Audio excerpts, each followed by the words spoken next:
In this video, I will show how to access cPanel on name.com shared hosting. Let's log into name.com. Click on My Products link on the top menu. On this page, you can see we have a hosting and SSL certificate.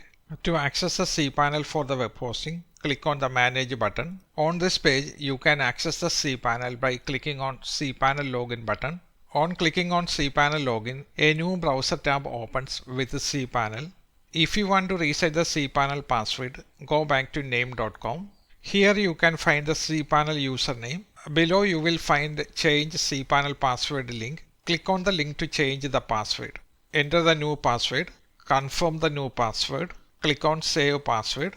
The password is not changed. It is because we have to use a symbol. I will add a special character at the end of the existing password. Now all the requirements are met. We should be able to change the password. Click on Save Password.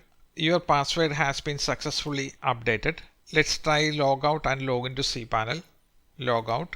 Copy the cPanel username and enter the password. We are logged into the cPanel with the username and password. You can use the same cPanel username and password for FTP also. To connect to the FTP, take FileZilla. For the hostname, you can take the hostname from the cPanel URL or the shared IP address from the cPanel. Copy the IP address. Username you can find here, current user.